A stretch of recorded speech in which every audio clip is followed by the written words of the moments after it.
Channel asina mayambu amukkasu hana taramna ukjari. Channel asibu nungsibirabadi wari khak taraga thokpiki. Adom madongi mamal yamlaba kubi sing aduna subscribe amadi notification bell icon adada git launa amuktang nambira.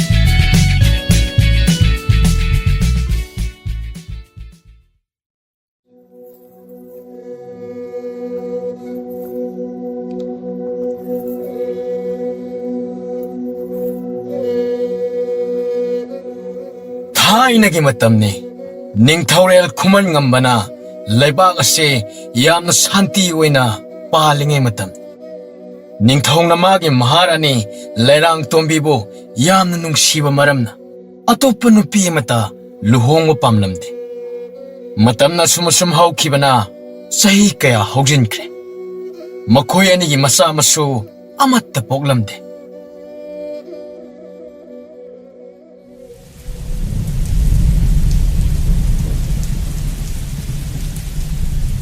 Leirang tombi leikol la migyeng taduna wakhal tawduna leirabadi kaidore karigi aduk nuaitana leiribano Ining thau leikol de sanariba angang singse amukta yengbiyo makhoi gi harau mathoi kabasina leikol ase mapung phare adubu aikhoi gi konung ase Karigi asuk yamna tuminna leiribano ining thau aigi thamoi sida ithanda tattana hangsai aibu lining thauda karigumba asoi aran laikhrabra Hey karigi adumna hairibano se nangna langkiba soikiba amatta laning thaugi mafamda laikide nang asumna nuaitana leiba se Ay, hena waba hele. Laibak kining thau oirabaso nangi miludagi pigi ira senbadi ay yengduna laiba ngamde. Adubu ining thau gi tungda phambal asigi khubamdi kanada sinaramgani kanana oigani amadi leifam thokpani lamlanba amabu neklaga Hambal mingthol sinabada tadoribra isa amata imitta ubangam draba ise napi oina puklubagi karisu wahan thok leite atoppa napi amat thibiro ining thaw mase aigi thamoina yana haijaba aning bane atoppa maharani ama yengnaba tawbiro natrabadi ining thawgi sagai natai loina mutpada tarani maduda aigidi karisu pendaba leizaroi aigidamak khanbigano mahaki macha aigisu isamakni khanna ai nungsina loina jage nanai nubina haizaribase yabidaba tawbigano ko ining thaw Leirang tombi asigum wa anirak suna aigi napada tahanbiran aina nangmu nungsiba se Icha yawa ngamdre haiduna hekta taraina maangadaba leite madugidama khallaga nangbu lapthokadaba su leite nangna aigi inakta lengdana lepiraba sidagi hena chawa thogdang amamuk leitre masina aigidi khwaidagi chawa thogdangni atoppa nupi luhongbagi wa aigi thamoina yaba sungam ngamra imitta isa oba phangdaba masidi isorgi nongdamne adubu Nangbu aina thadokpadi mahapapki masakni Ining thau na nungsibiba aisu khangi adubu miyam nang angnaba wasingna ai mikup amaphaw wakhal sitangdu leit ahandri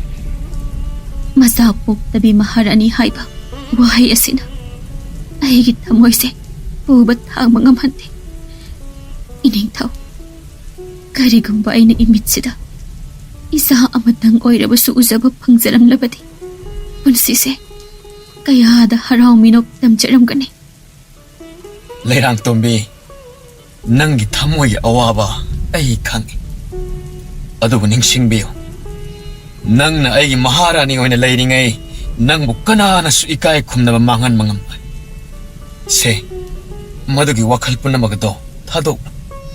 Adugi saruk nungaiba wari sasi. Aina nangbu nungsibase macha pokko poktabagi wada nate. Nangi thamoidudane. Ining thawgi nungsibasina nanay nubi aibu hinghalibane. Adubu ahigi thamoinadi tattana hairi. Karigumba asengba maram amadi lairamba yai. Ining thaw aina namit khudingi lining thawda thawnizai. Ahigi imung manung ahigi laiba. Aduka ining thawbu matam pumbata yai phanaba. Ngasi natana atay atopa karisu ay nizade. Ay sibu mamang thakta kari karamba asoy aran tawkrabano. Karigi aygi ikutta nungsiraba angang amagi makut paiduna. Nungsiba phongdokpagi tanja phangdriba asibu. Se, yare ba? Nangna nungaitaba mataw uba se ay tasiyang na nungaite. Nangna asoy ba karisu tawkiba laite. Miyoy ba ikoy punsida isor mahaki changingsing hek lai. Nangna angang amagi mama ama oy bang amdrabaso. Nangna aygi laibag asigidi ima oy na lairibani. Miyam nangbu ima agum na lawi. Lining thawna ikoy matam chaba ma yenglaga soidana nongmadi ichanu pama pirakani. Sumayna sum nangna pita aduna lairabadi aydi karam na pangadaba ithaw karam na pang mangamgani. Ining thawna haibiribado achumba magtane. Adubu aygi thamoysidadi tattana hangjari. Karigumba phattaba sani amana konongsi kupni yengsinbagum phawi. Karigino aina mapung phana harauba sungam ngamdribase. Karigumba aronba kharadi soidana lairamba yai. Aron mahaiba. Madu nangna mataw karam na khalak wakhalno. Aikogi konong asidi matik charaba amayba maisauksingna kupna chiksenna senaraga laiba konong amakak. Madugu makarisu lairoiko. Madu aigi thamoina thajaba ngamde. Lairang tombe adugu mapattaba kanada wakhalado thadoklo kedauge. Aina nanga punna lairingai midi lairadana pattaba lai phawna nangi tuwom nama sokpa matik natte. Oi thoktabani. Nangna aigi thamogi maharani matam pumbada oiduna talaigani. Ining thawgi wahayna ahibu tapthahanbire. Adubu ining thaw laining thawda amuktadi haikat laikat suna tamlaga pukning changna amuktadi khurumlusi. Maduda karigumba nanay nubina haizakiba arotpa maramda lairamba thoklabadi laining thaw ipa ibunga mahakna soidana ikhoida lambidu utpirakani. Phare phare. Nangna bu pamlabadi khurumlusi. Asumna nangna mittagi pi taba se ai yengduna leiba ngamde. Se potharura silo. Wakhal hena suma hena khanjinba tawrunu. Ining thaw ay isa se namidang khuding tamthaba yade. Mitse hek poisinbaga aygi khomnen manglan chada angang amana ima haina kaurakpa tabagum phawi. Adubu mikap hek thorakpaga ka asidi ichik chikna hekta marairami. Asigumba mi paiba asina ay mikap ama phawba laitana pothaba yade.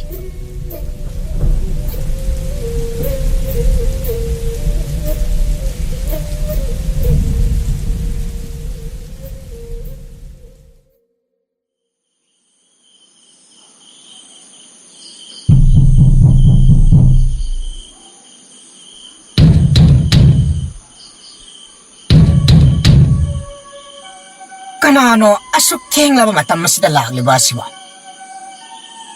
Thong se amukta hango. Jeba owa mata piramge.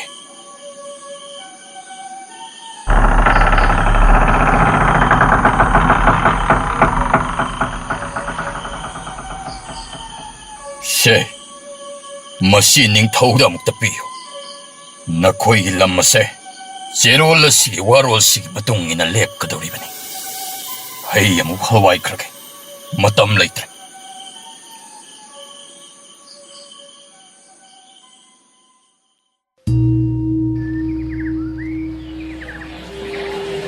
ꯃꯌꯥꯝ ꯄꯨꯝꯅꯃꯛ ꯇꯨꯃꯤꯟꯅ ꯕꯨꯛꯇ ꯂꯩꯕꯤꯈꯣ ꯉꯁꯤꯗꯤ ꯑꯩꯈꯣꯏꯒꯤ ꯅꯤꯡꯊꯧꯅ ꯌꯥꯝꯅ ꯃꯔꯨꯑꯣꯏꯕ ꯋꯥꯐꯝ ꯑꯃ ꯂꯥꯎꯊꯣꯛꯀꯗꯧꯔꯤ ꯉꯔꯥꯡꯒꯤ ꯑꯍꯤꯡ ꯅꯣꯡꯌꯥꯏꯗ ꯂꯥꯛꯂꯤꯕ ꯆꯦꯔꯣꯜ ꯑꯁꯤ ꯑꯩꯈꯣꯏꯒꯤ ꯂꯩꯄꯥꯛꯀꯤ ꯑꯣꯏꯕ ꯂꯟꯈꯩꯒ ꯌꯥꯝꯅ ꯃꯔꯤ ꯂꯩꯅꯩ ꯂꯣꯠꯇꯨꯅ ꯂꯩꯕ ꯑꯔꯣꯟꯕ ꯇꯝꯄꯥꯛ ꯑꯁꯤꯗ ꯆꯠꯄ ꯍꯥꯏꯕ ꯑꯁꯦ ꯑꯔꯥꯏꯕ ꯊꯕꯛ ꯑꯃꯗꯤ ꯑꯣꯏꯔꯣꯏꯗꯧꯔꯤ ꯃꯗꯨꯗ ꯆꯠꯅꯕꯒꯤ ꯂꯝꯕꯤ ꯇꯥꯛꯄ ꯍꯥꯏꯕ ꯑꯁꯦ ꯉꯁꯤꯒꯤ ꯃꯤꯔꯣꯜꯁꯤꯡꯅ ꯀꯥꯎꯅꯔꯛꯂꯕ ꯂꯝꯕꯤꯅꯤ ꯑꯗꯨꯕꯨ ꯑꯩꯈꯣꯏꯅ ꯋꯥꯔꯤꯗ ꯇꯥꯕꯗꯗꯤ ꯃꯗꯨꯗ ꯂꯥꯏꯅꯤꯡꯊꯧꯅ ꯃꯍꯥꯛꯀꯤ ꯇꯥꯡꯂꯕ ꯈꯨꯗꯣꯜ ꯑꯃ ꯂꯩ ꯃꯗꯨꯕꯨ ꯐꯪꯕ ꯊꯣꯛꯂꯕꯗꯤ ꯂꯩꯄꯥꯛ ꯑꯁꯤꯅ ꯈ꯭ꯋꯥꯏꯗꯒꯤ ꯃꯄꯥꯡꯒꯜ ꯀꯟꯕ ꯑꯣꯏꯒꯅꯤ ꯍꯥꯏꯅ ꯍꯥꯏꯕꯤꯔꯝꯃꯤ ꯑꯁꯦꯡꯕꯅꯦ ꯑꯩꯅ ꯊꯥꯕꯜꯗ ꯅꯨꯡꯇꯤꯒꯤ ꯅꯨꯃꯤꯠ ꯈꯨꯗꯤꯡꯒꯤ ꯁꯥꯌꯦꯟ ꯃꯤꯡꯁꯦꯜ ꯀꯥꯡꯂꯣꯟ ꯌꯦꯡꯕꯗꯁꯨ ꯅꯣꯡꯃ ꯎꯈ꯭ꯔꯕꯅꯤ ꯃꯗꯨꯒꯤ ꯂꯣꯠꯇꯨꯅ ꯂꯩꯔꯤꯕ ꯑꯔꯣꯟꯕ ꯇꯝꯄꯥꯛ ꯑꯗꯨꯕꯨ ꯐꯪꯕ ꯊꯣꯛꯂꯕꯗꯤ ꯑꯩꯈꯣꯏꯒꯤ ꯀꯪꯂꯩꯄꯥꯛ ꯑꯁꯤ ꯃꯉꯥꯜ ꯑꯃꯗꯤ ꯊꯣꯛꯄ ꯉꯝꯒꯅꯤ ꯍꯥꯏꯕ ꯑꯁꯤ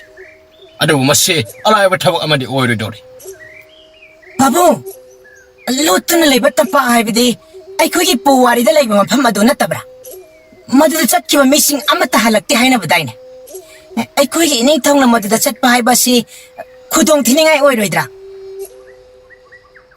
ꯑꯩꯒꯤ ꯅꯨꯡꯁꯤꯔꯕ ꯄ꯭ꯔꯖꯥꯁꯤꯡ ꯑꯩꯅ ꯅꯈꯣꯏꯒꯤ ꯅꯨꯡꯉꯥꯏꯇꯕ ꯑꯋꯥꯕ ꯄꯨꯝꯕ ꯂꯣꯏꯅ ꯈꯪꯏ ꯂꯣꯠꯇꯨꯅ ꯂꯩꯔꯤꯕ ꯇꯝꯄꯥꯛ ꯑꯗꯨꯗ ꯆꯠꯄ ꯍꯥꯏꯕ ꯑꯁꯤ ꯈꯨꯗꯣꯡꯊꯤꯕ ꯅꯪꯕ ꯌꯥꯏ ꯑꯗꯨꯕꯨ ꯑꯩꯒꯤ ꯂꯩꯕꯥꯛ ꯑꯁꯤꯒꯤꯗꯃꯛ ꯈꯜꯂꯒ ꯑꯩ ꯃꯗꯨꯗ ꯆꯠꯄ ꯍꯥꯏꯅ ꯋꯥꯔꯦꯞ ꯂꯧꯔꯦ ꯃꯗꯨꯗ ꯂꯩꯕ ꯂꯥꯏꯅꯤꯡꯊꯧꯒꯤ ꯈꯨꯗꯣꯜ ꯑꯗꯨꯕꯨ ꯐꯪꯕ ꯊꯣꯛꯂꯕꯗꯤ ꯑꯩꯈꯣꯏꯒꯤ ꯂꯩꯕꯥꯛ ꯑꯁꯤꯗ ꯑꯋꯥ ꯑꯅꯥ ꯆꯥꯀꯩ ꯄꯨꯀꯩ ꯅꯨꯡꯉꯥꯏꯇꯕ ꯄꯨꯝꯕ ꯃꯨꯊꯠꯄ ꯉꯝꯒꯅꯤ ꯃꯁꯤꯗ ꯅꯈꯣꯏꯒꯤ ꯅꯃꯥ ꯃꯍꯥꯔꯥꯅꯤ ꯃꯍꯥꯛꯁꯨ ꯑꯩꯒ ꯄꯨꯟꯅ ꯆꯠꯄ ꯍꯥꯏꯕ ꯑꯁꯤꯗ ꯋꯥꯔꯦꯞ ꯂꯧꯈ꯭ꯔꯦ ꯀꯔꯤ ꯍꯥꯏꯕ ꯏꯃꯥ ꯃꯍꯥꯔꯥꯅꯤꯁꯨ ꯋꯥꯔꯦꯞ ꯂꯧꯈ꯭ꯔꯦ ꯍꯥꯏꯕ ꯏꯃꯥ ꯃꯍꯥꯔꯥꯅꯤ ꯏꯃꯥꯗꯤ ꯆꯠꯄꯤꯈꯤꯅꯨ ꯃꯐꯝ ꯑꯗꯣ ꯌꯥꯝꯅ ꯈꯨꯗꯣꯡꯊꯤꯅꯤꯡꯉꯥꯏ ꯑꯣꯏꯒꯗꯕ ꯃꯐꯝꯅꯤ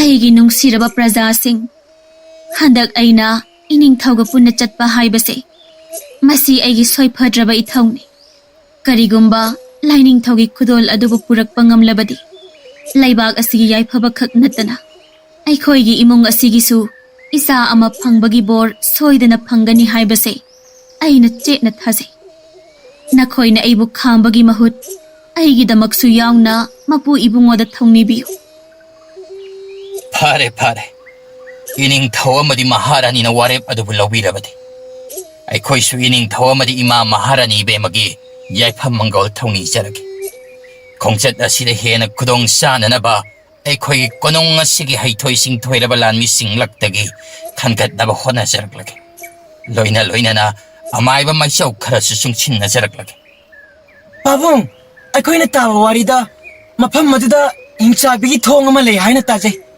ꯃꯗꯨꯕꯨ ꯑꯁꯦꯡꯕ꯭ꯔꯥ ꯏꯅꯤꯡꯊꯧ ꯑꯃꯗꯤ ꯏꯃꯥ ꯃꯍꯥꯔꯥꯅꯤꯅ ꯃꯗꯨꯕꯨ ꯂꯥꯟꯕ ꯉꯝꯒꯗꯧꯔꯤꯕ꯭ꯔꯥ ꯋꯥꯔꯤ ꯑꯗꯨ ꯑꯁꯦꯡꯕꯅꯤ ꯑꯗꯨꯕꯨ ꯂꯥꯏꯅꯤꯡꯊꯧꯅ ꯊꯧꯖꯥꯟꯕꯤꯔꯕꯗꯤ ꯏꯅꯤꯡꯊꯧ ꯑꯃꯗꯤ ꯏꯃꯥ ꯃꯍꯥꯔꯥꯅꯤꯒꯤ ꯊꯧꯅꯥꯅ ꯊꯣꯡ ꯑꯗꯨꯕꯨ ꯁꯣꯏꯗꯅ ꯍꯥꯡꯕ ꯉꯝꯒꯅꯤ ꯊꯥꯖꯕ ꯂꯩ ꯑꯩꯈꯣꯏꯒꯤ ꯂꯥꯂꯣꯏꯁꯤꯡꯅꯁꯨ ꯀꯨꯞꯅ ꯉꯥꯛꯁꯦꯟꯒꯅꯤꯗ ꯏꯅꯤꯡꯊꯧꯒꯤꯗꯃꯛ ꯑꯃꯗꯤ ꯏꯃꯥ ꯃꯍꯥꯔꯥꯅꯤꯒꯤꯗꯃꯛ ꯑꯩ ꯑꯃꯗꯤ ꯑꯩꯒꯤ ꯃꯔꯨꯞꯂꯣꯏ ꯂꯥꯂꯣꯏꯁꯤꯡꯅ ꯃꯥꯡ ꯊꯥꯅ ꯊꯋꯥꯏ ꯈꯨꯕꯥꯛꯇ ꯍꯥꯞꯅ ꯂꯥꯟꯊꯦꯡꯅꯖꯒꯅꯤ ꯇꯨꯕꯣꯝ ꯅꯥꯝꯃ ꯁꯣꯜꯂꯣꯏ ꯃꯗꯨꯗ ꯆꯌꯦꯠꯅꯔꯛꯄ ꯈꯨꯗꯤꯡ ꯏꯈꯦꯡ ꯇꯥꯅ ꯃꯥꯌꯣꯛꯅꯒꯅꯤ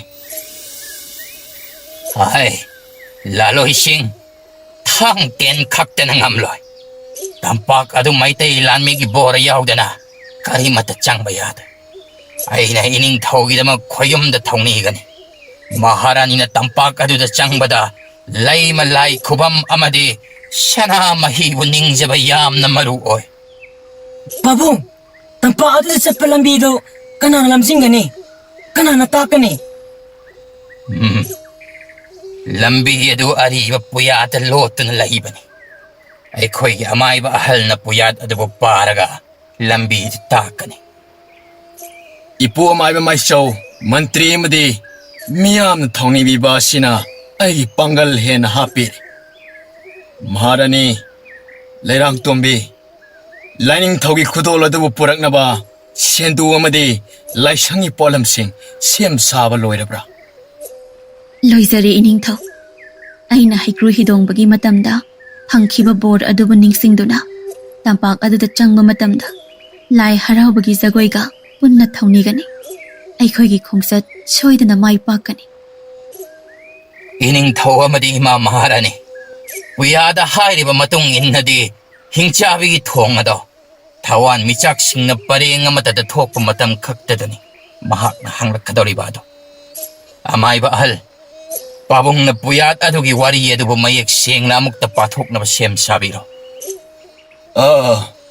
ꯑꯍꯣꯏ ꯃꯟꯇ꯭ꯔꯤ, ꯑꯩ ꯄꯥꯊꯣꯛꯆꯔꯒꯦ. ꯄꯨꯌꯥꯗ ꯑꯁꯨꯝꯅ ꯍꯥꯏꯔꯤ. ꯊꯣꯡ ꯑꯗꯨꯕꯨ ꯍꯥꯡꯕ ꯃꯇꯝꯗ ꯏꯅꯤꯡꯊꯧꯒꯤ ꯁꯣꯛꯅꯥꯏꯗꯕ ꯃꯒꯨꯟ ꯂꯩꯔꯕ ꯊꯥꯡꯁꯥꯡ ꯑꯗꯨꯒ ꯃꯍꯥꯔꯥꯅꯤꯒꯤ ꯂꯥꯏꯅꯤꯡꯒ ꯑꯅꯤꯃꯛꯁꯤ ꯄꯨꯟꯕ ꯃꯊꯧ ꯇꯥꯏ. ꯀꯔꯤꯒꯨꯝꯕ ꯑꯁꯨꯝꯅ ꯍꯦꯛ ꯄꯨꯜꯂꯕꯗꯤ ꯃꯗꯨꯗ ꯂꯥꯏ ꯐꯠꯇꯕ ꯁꯟꯗꯣꯡꯁꯤꯡꯅ ꯃꯔꯛꯇ ꯆꯌꯦꯠꯅꯕ ꯊꯣꯔꯛꯂꯕꯁꯨ ꯁꯅꯥꯃꯍꯤꯒꯤ ꯃꯟꯇ꯭ꯔꯅ ꯂꯣꯏꯅ ꯃꯈꯣꯏꯕꯨ ꯐꯥꯖꯤꯟꯕ ꯉꯝꯂꯒꯅꯤ.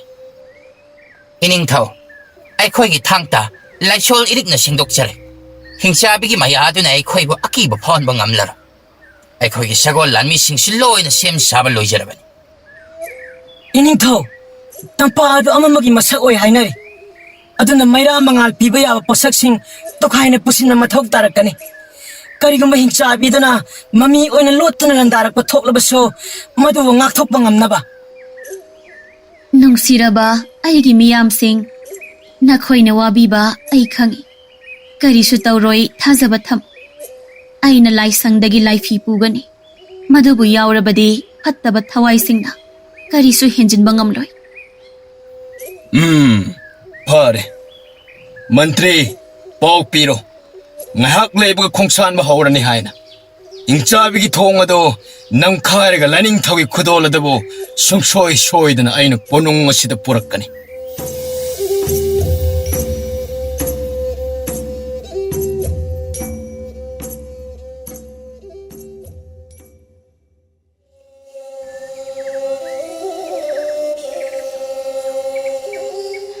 이마기 꼭할 ngasi디 umanggi khongset mikuk na hum singuko ayuki maisak na maram oiraga chinggi lambi se nanba yai nangi pabung amadi nama ihaki isana mateng pangba yauna mateng pangba se imagi thamoy yaamna peli isa poksabagi mahayali imadi punsinba haibasina matam umbada pangal oibani haiba imagi wahai se isana matam chuppada ninggadabani ko. Aisu thabak si loisilamlaga turelda lamlen ngabu phaba chatlagadabani. Nangi paba na khoi ani na purakpa singduga aina pharakadawriba lamlen ngayamduga punsillaga kaithelda puraga sel khajik phanglakpaduna horen numidangi saklen phangba oirasan. Thoina wasillugana nupi. Ipa isa animag cheksinna chatlokige. Ipagi koghal. Ngasidi ipa isa chingi awang pandapta satkadabani ko. Maduda chingi sawong yam na pazay.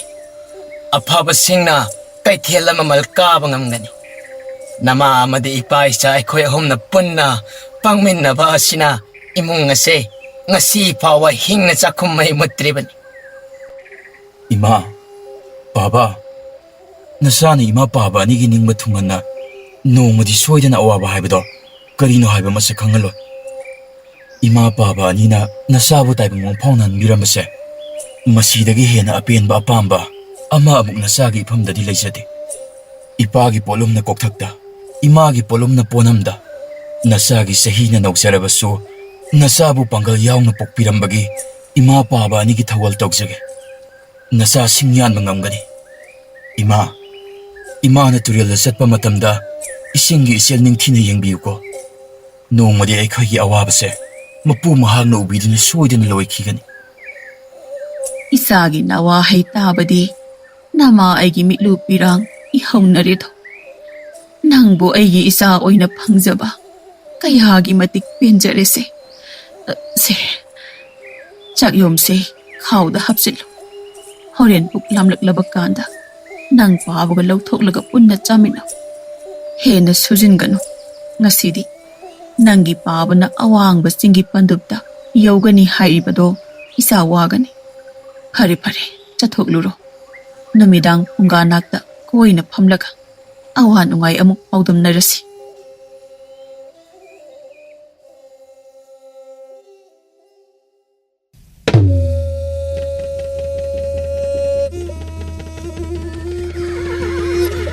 ꯏꯅꯤꯡꯊꯧ ꯁꯅꯥ ꯍꯛꯆꯥꯡ ꯊꯣꯏꯗꯣꯛꯄ ꯀꯔꯤꯁꯨ ꯇꯧꯕꯤꯗꯦꯀꯣ ꯑꯍꯣꯡ ꯑꯔꯥꯛ ꯂꯩꯔꯕꯗꯤ ꯅꯅꯥꯏ ꯑꯩꯈꯣꯏꯗ ꯍꯦꯛꯇ ꯈꯪꯍꯟꯕꯤꯔꯛꯎꯗ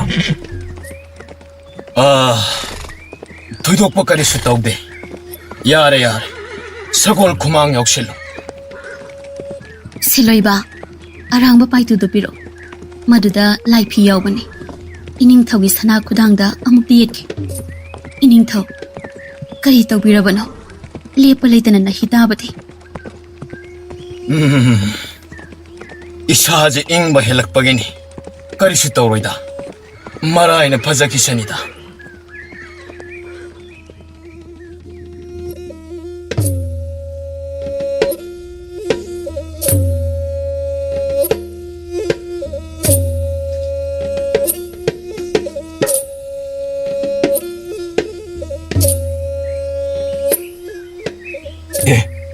ꯕꯕꯥ ꯌꯦꯡꯉꯨꯇꯨ ꯏꯅꯤꯡꯊꯧꯒꯤ ꯀꯥꯡꯕꯨꯅꯦ ꯃꯈꯣꯏꯒꯤ ꯐꯤꯖꯣꯜꯁꯤꯡ ꯑꯁꯤꯒ ꯊꯥꯡꯁꯥꯡꯁꯤꯡ ꯑꯁꯤꯅ ꯂꯥꯞꯅ ꯌꯦꯡꯕꯗ ꯐꯥꯎ ꯂꯪꯇ꯭ꯔꯤꯛ ꯂꯪꯉꯦ ꯕꯕꯥ ꯃꯈꯣꯏꯁꯤꯕꯨ ꯂꯥꯟ ꯆꯠꯂꯤꯕ ꯍꯥꯏꯕꯗꯨꯔꯣ ꯂꯥꯟ ꯆꯠꯄ ꯑꯣꯏꯔꯝꯕꯁꯨ ꯌꯥꯏ ꯅꯠꯇ꯭ꯔꯒꯅ ꯂꯝ ꯑꯁꯤꯒꯤ ꯑꯀꯣꯏꯕ ꯄꯜꯁꯤꯡ ꯑꯁꯤꯕꯨ ꯌꯦꯡꯁꯤꯟꯕ ꯂꯥꯛꯄ ꯑꯣꯏꯔꯝꯕꯁꯨ ꯌꯥꯏ ꯑꯗꯨꯕꯨ ꯅꯤꯡꯊꯧꯒꯤ ꯈꯣꯡꯕꯨꯔꯣꯏꯁꯤꯡꯒꯤ ꯃꯇꯥꯁꯤꯡ ꯑꯁꯤ ꯌꯦꯡꯂꯒ ꯍꯥꯏꯔꯕꯗꯤ ꯃꯈꯣꯏ ꯀꯔꯤꯒꯨꯝꯕ ꯑꯔꯨꯕ ꯊꯕꯛ ꯑꯃꯒꯤꯗꯃꯛ ꯈꯣꯡꯁꯥꯜꯂꯛꯄꯗꯤ ꯃꯥꯜꯂꯤ ꯌꯥꯝꯅ ꯂꯨꯁꯟꯕ ꯃꯇꯧ ꯑꯣꯏꯅ ꯎꯏ ꯕꯕꯥ ꯏꯅꯤꯡꯊꯧꯁꯤ ꯃꯄꯥꯡꯒꯜ ꯌꯥꯝꯅ ꯀꯟꯕ ꯃꯥꯜꯂꯦ ꯑꯗꯣ ꯑꯩꯈꯣꯏꯅ ꯆꯤꯡ ꯃꯊꯛꯇ ꯂꯩꯕꯁꯤꯕꯨ ꯃꯈꯣꯏꯅ ꯈꯪꯂꯝꯒꯗ꯭ꯔꯣ ꯈꯪꯂꯝꯒꯅꯤ ꯑꯗꯨꯕꯨ ꯑꯩꯈꯣꯏ ꯃꯈꯣꯏꯗ ꯌꯦꯠꯄ ꯌꯥꯗꯦ ꯃꯈꯣꯏꯒꯤ ꯊꯕꯛ ꯑꯁꯦ ꯑꯗꯨꯝ ꯇꯧꯍꯟꯁꯤ ꯑꯩꯈꯣꯏ ꯂꯥꯞꯅ ꯌꯦꯡꯁꯤꯀꯣ ꯆꯤꯡꯁꯥꯡ ꯃꯇꯣꯜꯗꯒꯤ ꯑꯩꯈꯣꯏꯅ ꯏꯅꯤꯡꯊꯧ ꯍꯣꯏꯕు ꯎꯕ ꯐꯪꯕ ꯑꯁꯦ ꯑꯩꯈꯣꯏꯒꯤꯗꯤ ꯌꯥꯝꯅ ꯂꯥꯏꯕꯛ ꯐꯕꯅꯤ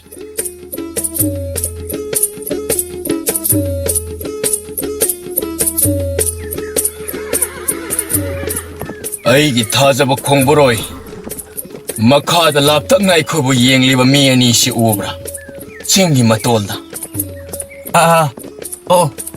ꯎꯖꯔꯦ ꯎꯖꯔꯦ ꯏꯅꯤꯡꯊꯧ ꯃꯈꯣꯏꯁꯤ ꯃꯄꯥ ꯃꯆꯥꯗꯤ ꯃꯥꯜꯂꯤꯗ ꯁꯤꯡ ꯌꯥꯟꯕ ꯂꯥꯛꯄ ꯑꯣꯏꯔꯝꯕ ꯌꯥꯏ ꯑꯣꯏꯕ ꯌꯥꯏ ꯅꯪꯅ ꯃꯤ ꯑꯅꯤ ꯊꯥꯗꯣꯛꯂꯒ ꯃꯈꯣꯏꯕꯨ ꯌꯦꯡꯁꯤꯜꯍꯜꯂꯨꯆꯣ ꯑꯗꯨꯒ ꯃꯈꯣꯏꯅ ꯀꯔꯤ ꯇꯧꯔꯤꯕꯅꯣ ꯍꯥꯏꯕ ꯑꯗꯣ ꯂꯥꯞꯇꯛꯅ ꯀꯨꯞꯁꯦꯟ ꯁꯦꯟꯅꯍꯜꯂꯨ ꯀꯔꯤꯒꯨꯝꯕ ꯆꯤꯡꯅꯕ ꯂꯩꯔꯕꯗꯤ ꯊꯨꯅ ꯄꯥꯎ ꯄꯤꯍꯜꯂꯛꯎ ꯐꯒꯅꯤ ꯏꯅꯤꯡꯊꯧ ꯏꯇꯥꯎ ꯅꯈꯣꯏ ꯑꯅꯤ ꯁꯒꯣꯜꯗꯒꯤ ꯀꯨꯝꯂꯣ ꯑꯗꯨꯒ ꯆꯤꯡꯒꯤ ꯃꯇꯣꯜꯗ ꯀꯥꯕ ꯍꯧ ꯃꯈꯣꯏ ꯃꯄꯥ ꯃꯆꯥꯁꯦ ꯀꯔꯝꯕ ꯃꯤꯅꯣ ꯑꯗꯨꯒ ꯀꯔꯝꯕ ꯈꯨꯠꯁꯨ ꯊꯥꯡ ꯄꯥꯏꯕꯅꯣ ꯍꯥꯏꯕꯗꯣ ꯂꯥꯞꯇꯛꯅ ꯌꯦꯡꯉꯨ ꯆꯠꯂꯣ ꯏꯇꯥꯎ ꯑꯅꯤ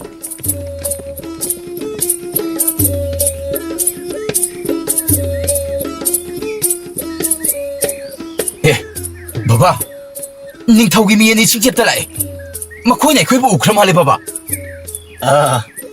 ꯏꯄꯥꯒꯤ ꯀꯣꯍꯜ ꯃꯗꯨꯗ ꯊꯣꯏꯅ ꯈꯟꯖꯤꯜꯂꯨꯅꯨ ꯇꯧꯐꯝ ꯊꯣꯛꯄ ꯑꯩꯈꯣꯏꯒꯤ ꯏꯊꯧꯗ ꯃꯥꯏ ꯑꯣꯟꯁꯤꯟꯁꯤ ꯁꯤꯡ ꯌꯥꯟꯕ ꯂꯥꯛꯄꯅꯤ ꯍꯥꯏꯕ ꯃꯈꯣꯏꯗ ꯑꯗꯨꯝ ꯈꯪꯍꯟꯁꯤ ꯏꯄꯥꯅ ꯎꯒꯤ ꯃꯔꯨꯁꯤꯡꯁꯦ ꯇꯥꯟꯒꯦ ꯑꯗꯨꯒ ꯏꯆꯥꯅ ꯃꯆꯦꯛꯁꯤꯡꯁꯦ ꯈꯣꯝꯖꯤꯜꯂꯛꯎ ꯑꯗꯨꯕꯨ ꯕꯕꯥ ꯃꯈꯣꯏꯗꯤ ꯊꯥꯡ ꯇꯦꯟꯁꯨ ꯌꯥꯝꯅ ꯄꯥꯏ ꯑꯩꯈꯣꯏꯕꯨ ꯐꯥꯈꯤꯔꯣꯏꯗ꯭ꯔꯣ ꯀꯩꯁꯨ ꯇꯧꯔꯣꯏ ꯀꯩꯁꯨ ꯇꯧꯔꯣꯏ ꯑꯩꯈꯣꯏꯅ ꯑꯔꯥꯟꯕ ꯇꯧꯕꯁꯨ ꯅꯠꯇꯦ ꯑꯗꯨꯒꯤ ꯁꯔꯨꯛ ꯇꯥꯔꯤꯕ ꯁꯤꯡ ꯃꯆꯦꯠꯁꯤꯡ ꯑꯗꯣ ꯅꯤꯡꯊꯤꯅ ꯈꯣꯝꯖꯤꯟ ꯇꯥꯁꯤꯜꯂꯒ ꯂꯩ ꯃꯈꯣꯏꯅ ꯑꯩꯈꯣꯏꯕꯨ ꯂꯥꯞꯇꯛꯅ ꯌꯦꯡꯂꯛꯀꯅꯤ ꯑꯩꯈꯣꯏꯁꯨ ꯑꯩꯈꯣꯏꯒꯤ ꯏꯊꯧ ꯑꯁꯤꯗ ꯄꯨꯛꯅꯤꯡ ꯆꯪꯅ ꯇꯧꯗꯨꯅ ꯂꯩꯔꯕꯗꯤ ꯃꯈꯣꯏꯅ ꯑꯩꯈꯣꯏꯕꯨ ꯂꯥꯟꯅ ꯀꯔꯤꯁꯨ ꯈꯜꯂꯣꯏ ꯁꯤꯡꯖꯪꯒꯤ ꯃꯈꯣꯜ ꯑꯁꯦ ꯃꯈꯣꯏ ꯇꯥꯕ ꯐꯪꯅꯕ ꯏꯄꯥ ꯌꯥꯟꯕ ꯍꯧꯔꯒꯦꯀꯣ ꯍꯣꯏ ꯕꯕꯥ ꯅꯆꯥ ꯇꯞꯅ ꯇꯞꯅ ꯈꯣꯝꯖꯤꯟꯕ ꯍꯧꯔꯛꯂꯒꯦ ꯑꯗꯨꯕꯨ ꯑꯩꯗꯤ ꯃꯈꯣꯏꯅ ꯆꯤꯡꯆꯦꯞꯇ ꯂꯦꯞꯄ ꯂꯩꯇꯅ ꯑꯁꯨꯝ ꯀꯥꯈꯠꯂꯛꯄꯁꯦ ꯑꯩꯗꯤ ꯀꯤꯕ ꯐꯥꯎꯔꯦ ꯀꯤꯒꯅꯨ ꯁꯤꯡꯖꯪꯒꯤ ꯃꯈꯣꯜ ꯑꯁꯦ ꯈꯪꯉꯨ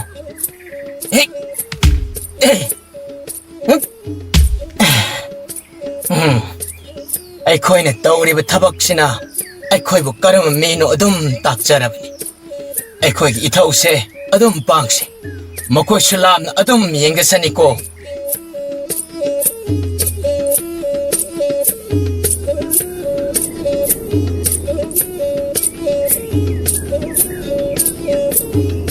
ꯃꯍꯥꯔꯥꯅꯤ ꯀꯣꯅꯨꯡꯗ ꯍꯜꯂꯁꯤ ꯃꯐꯝ ꯑꯁꯤꯒꯤ ꯁꯥꯃꯦꯜ ꯑꯁꯤꯅ ꯍꯥꯏꯔꯤ ꯑꯩꯈꯣꯏꯕꯨ ꯃꯐꯝ ꯑꯁꯤꯗ ꯇꯔꯥꯝꯗꯦ ꯏꯅꯤꯡꯊꯧ ꯅꯤꯡꯁꯦꯠꯁꯤ ꯃꯐꯝꯁꯤꯗ ꯃꯌꯥ ꯃꯟꯇ꯭ꯔ ꯀꯌꯥꯅ ꯇꯧꯅꯤꯡꯕ ꯇꯧꯖꯔꯛꯁꯅꯨ ꯅꯅꯥꯏ ꯅꯨꯕꯤꯗ ꯌꯣꯠꯁꯕꯤ ꯃꯈꯣꯡ 3 ꯂꯧꯔꯛꯄ ꯎꯠ ꯌꯥꯎꯖꯔꯤ ꯃꯁꯤ ꯑꯃꯨꯛꯇ ꯅꯝꯁꯤ ꯃꯁꯤ ꯅꯝꯈ꯭ꯔꯕꯗꯤ ꯂꯥꯏ ꯐꯠꯇꯕ ꯀꯣꯇꯤ ꯀꯌꯥ ꯂꯥꯛꯂꯁꯨ ꯀꯔꯤꯁꯨ ꯇꯧꯕ ꯉꯝꯂꯔꯣꯏ ꯂꯥꯏꯐꯤꯁꯨ ꯏꯈꯨꯠꯇ ꯂꯣꯏꯅꯔꯒ ꯂꯩꯔꯕꯅꯤꯅ ꯏꯅꯤꯡꯊꯧ ꯌꯦꯡꯕꯤꯌꯨ ꯃꯐꯝ ꯑꯁꯤꯗ ꯂꯩꯔꯤꯕ ꯎꯄꯥꯜꯁꯤꯡ ꯑꯁꯦ ꯃꯈꯣꯡ ꯄꯥꯜꯂꯒ ꯆꯠꯄ ꯍꯧꯔꯛꯂꯦ ꯀꯔꯤꯅ ꯑꯣꯏꯔꯛꯂꯤꯕ ꯃꯇꯧ ꯑꯁꯤꯕꯣ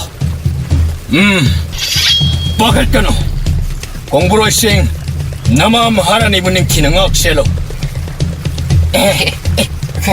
ꯀꯔꯤ ꯎꯔꯥꯜꯁꯤ ꯌꯦꯁꯜꯂꯤꯕꯁꯤꯕꯣ ꯀꯔꯤ ꯃꯇꯧꯅꯅꯦ ꯏꯅꯥꯎ ꯅꯪꯒꯤ ꯁꯒꯣꯜꯗꯣ ꯑꯃꯨꯛꯇ ꯁꯦꯟꯅꯧꯅꯦ ꯏꯔꯝ ꯂꯥꯏꯔꯝ ꯈꯨꯗꯤꯡꯃꯛ ꯑꯃꯨꯛꯇ ꯂꯦꯞꯈꯣ ꯑꯩ ꯂꯩꯕꯥꯛ ꯑꯁꯤꯒꯤ ꯃꯍꯥꯔꯥꯅꯤꯅꯤ ꯑꯩꯒꯤ ꯑꯌꯥꯕ ꯌꯥꯎꯗꯅ ꯑꯩꯒꯤ ꯈꯣꯡꯕꯨꯔꯩꯁꯤꯡꯕꯨ ꯅꯈꯣꯏꯅ ꯈꯨꯠ ꯊꯥꯕ ꯌꯥꯔꯣꯏ ꯈꯥꯔꯤꯕ ꯄꯜꯁꯤꯡ ꯑꯁꯤ ꯊꯥꯗꯣꯛꯑꯣ ꯈꯨꯗꯛꯇ ꯂꯦꯞꯀꯗꯕꯅꯤ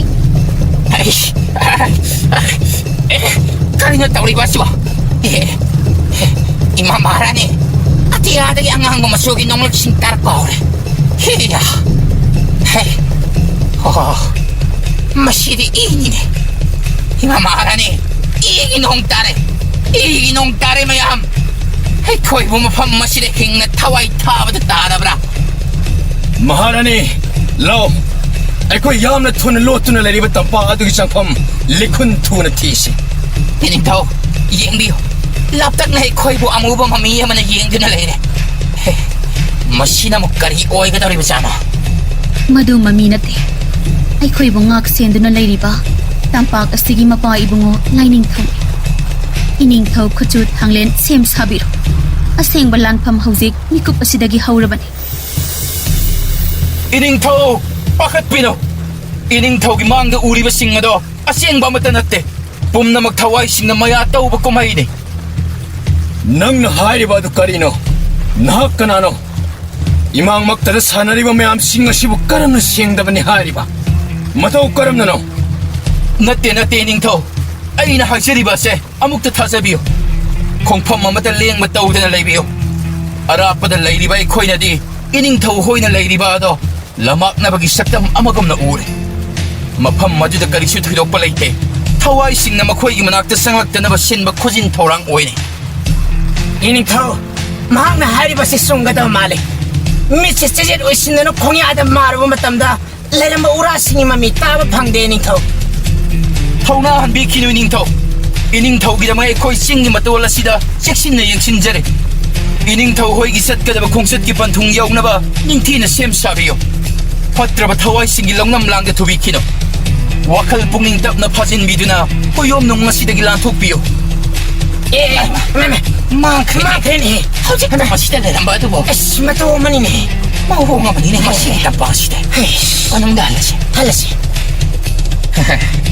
이기 농수 마팜마랑 강대나 망크 이닝타오 찡탁다 레이리바 노파세 마시나의 코이부 코동 티비드기 간비니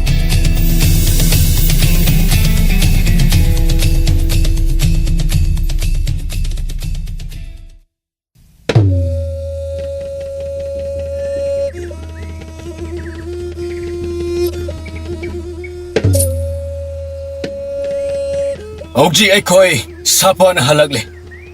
Adu umang aduda thengnakiba mataw adudi aidi hojik phawa thajaba ngamdri. Thawaigi maya singaduna sanabu kumaigi mataw singaduna aikoy pungsum sumatuna khudong thibada taga doramnabani. Kari musakhangdabani paadu laklamdrabade aikoy amuk asumna konung yawna halwairakpa oithoktabani. ꯑꯍꯣꯏ ꯏꯅꯤꯡꯊꯧ ꯑꯩꯁꯨ ꯃꯍꯥꯛꯄꯨ ꯈꯪꯅꯤꯡꯕ ꯄꯣꯛꯏ ꯑꯗꯨꯕꯨ ꯈꯪꯍꯧꯗꯅ ꯃꯤꯀꯨꯞꯇ ꯃꯥꯡꯈꯤꯕꯗꯨꯗ ꯀꯅꯥꯅꯣ ꯀꯔꯤꯅꯣ ꯃꯤꯠꯁꯤꯅ ꯃꯁꯦꯡ ꯑꯣꯏꯕꯅ ꯂꯥꯛꯁꯤꯟꯕ ꯉꯝꯍꯧꯗꯕꯅꯤ 이닝타오 아이코이나 마학부 티바 셋루게 하이라바소 ꯈꯪꯍꯧꯗꯅ ꯃꯥꯡꯈꯤꯕꯅꯤꯅ ꯎꯄꯥꯏ ꯑꯃꯠꯇ ꯂꯩꯒꯗꯕ ꯃꯥꯟꯗꯦ ꯑꯗꯨꯕꯨ ꯃꯍꯥꯛ ꯑꯆꯝꯕ ꯃꯤꯑꯣꯏ ꯑꯃꯗꯤ ꯃꯥꯟꯗꯦ ꯂꯣꯏꯅꯅ ꯑꯩꯈꯣꯏꯒꯤ ꯈꯨꯜ ꯑꯁꯤꯒꯤ ꯃꯤꯔ ꯅꯠꯇ꯭ꯔꯒꯅ ꯃꯄꯥꯜꯒꯤ ꯑꯣꯏꯕ ꯃꯤꯔ ꯍꯥꯏꯕꯗꯨꯃꯇꯪꯗꯤ ꯅꯅꯥꯏꯁꯨ ꯈꯪꯖꯅꯤꯡꯕ ꯄꯣꯛꯏ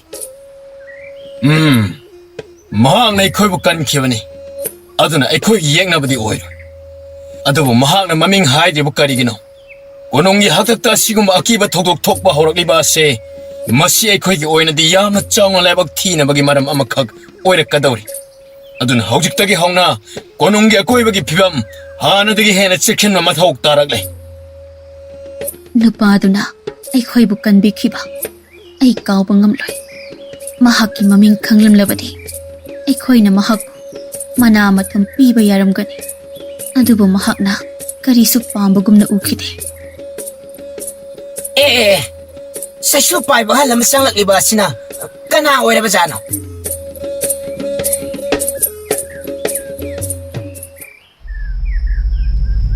ꯏꯅꯤꯡꯊꯧ ꯅꯍꯥꯛꯅ ꯍꯜꯂꯛꯂꯕꯁꯨ ꯊꯧꯗꯣꯛ ꯑꯁꯤꯗꯤ ꯂꯣꯏꯔꯦ ꯍꯥꯏꯗꯅ ꯈꯟꯒꯅꯨ ꯂꯣꯏꯗ꯭ꯔꯤ ꯁꯔꯣꯏ ꯉꯥꯔꯣꯏꯁꯤꯡ ꯊꯋꯥꯏ ꯃꯤꯔꯦꯜꯁꯤꯡ ꯑꯗꯨ ꯃꯐꯝ ꯑꯗꯨꯗꯒꯤ ꯃꯥꯡꯈ꯭ꯔꯕꯁꯨ ꯍꯧꯖꯤꯛꯇꯤ ꯀꯣꯅꯨꯡꯒꯤ ꯑꯀꯣꯏꯕ ꯑꯁꯤꯗ ꯃꯈꯣꯏꯅ ꯀꯣꯏꯄꯥꯏ ꯄꯥꯏꯗꯨꯅ ꯂꯩꯔꯕꯅꯤ ꯅꯍꯥꯛ ꯀꯅꯥꯅꯣ ꯍꯥ ꯅꯁꯛ ꯅꯃꯤꯡ ꯇꯥꯛꯑꯣ ꯃꯐꯝ ꯑꯁꯤꯗ ꯀꯩꯗꯧꯕ ꯂꯥꯛꯄꯅꯣ ꯊꯧꯒꯥꯏ ꯁꯤꯟꯐꯝ ꯁꯨꯅ ꯈꯣꯟꯐꯝꯗ꯭ꯔꯕꯗꯤ ꯅꯤꯡꯊꯧ ꯑꯩꯒꯤ ꯑꯀꯟꯕ ꯆꯩꯔꯥꯛ ꯐꯪꯒꯅꯤ ꯈꯪꯖꯧ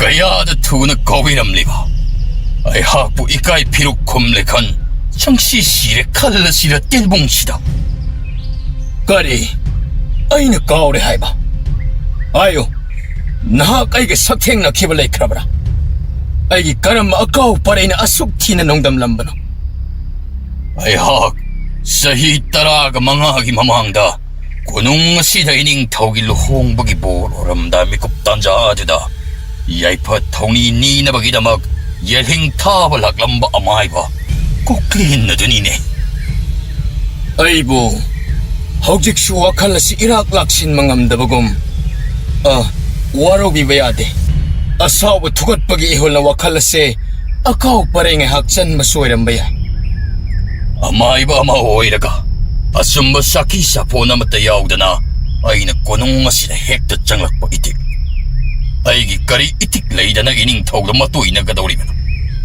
ꯅꯍꯥꯛꯀꯤ ꯇꯥꯂꯣꯏ ꯃꯍꯥꯔꯥꯅꯤ ꯂꯩꯔꯥꯡꯇꯣꯝꯕꯤ ꯃꯍꯥꯛꯄꯨꯅ ꯑꯣꯏꯅ ꯑꯩꯕꯨ ꯁꯛꯇꯥꯛꯍꯜꯂꯨ ꯀꯔꯤ ꯂꯩꯔꯥꯡꯇꯣꯝꯕꯤꯅ ꯑꯗꯨꯗꯤ ꯑꯩꯅ ꯅꯤꯡꯁꯤꯡꯂꯨꯗꯕꯒꯤ ꯑꯣꯏꯔꯝꯕꯁꯨ ꯌꯥꯏ ꯃꯍꯥꯛꯅ ꯈꯪꯂꯕꯗꯤ ꯑꯩꯅꯁꯨ ꯈꯪꯕ ꯃꯍꯧꯁꯥꯅꯤ ꯑꯃꯥꯏꯕꯒꯤ ꯋꯥꯔꯤ ꯃꯈꯥ ꯇꯥꯕꯤꯔꯛꯑꯣ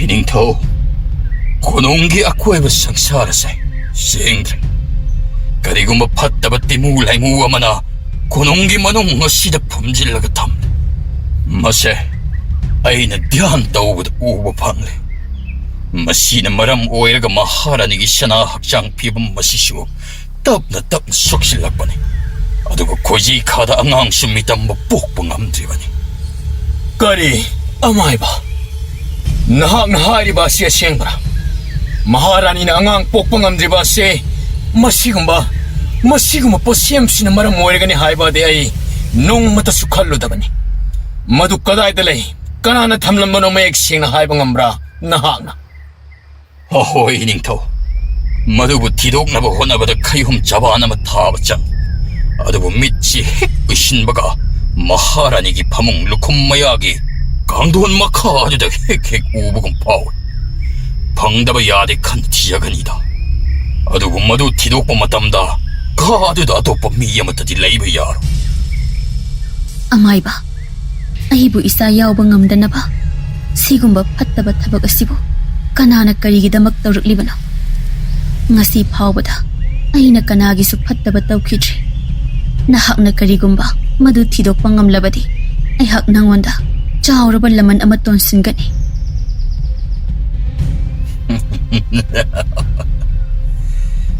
ꯅꯍꯥꯛ ꯑꯩ ꯅꯠꯇꯅ ꯀꯅꯥꯒꯤꯁꯨ ꯑꯣꯏꯕ ꯌꯥꯔꯣꯏ ꯄꯨꯝꯅꯃꯛ ꯑꯩꯅ ꯁꯤꯟꯕ ꯈꯨꯖꯤꯟ ꯊꯧꯔꯥꯡ ꯉꯥꯛꯇꯅꯤ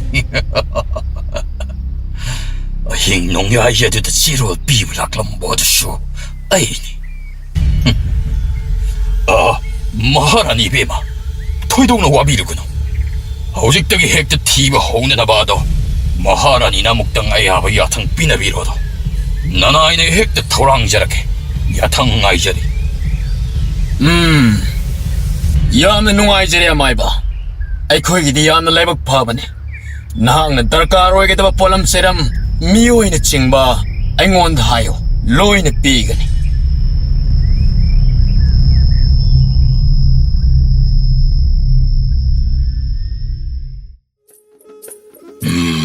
하염 시다바 아맘 앙안통 마하라니기 부시들 내람바 팟다바 샤뿜바 꼭로하이 다른 뿡바이가 시나 깔라바니 아이기 민망한 시나 토로오하이 이쇼 하염 시다바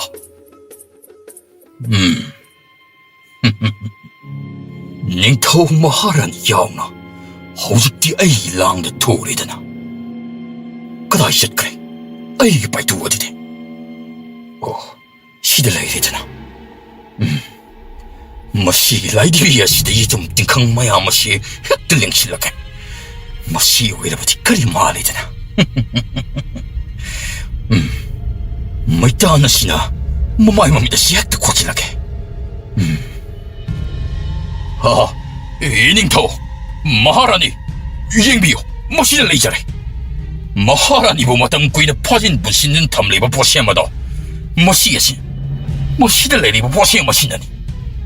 그리 머시 뽀석 아시나보 오해가 야리브라네 아두가 마타오 까람나 마하라니게 까나수 쌍마야다바 까시다 까람나 레람 레바 마시데 아마이바 마시나 따오바타 시행나 오해리브라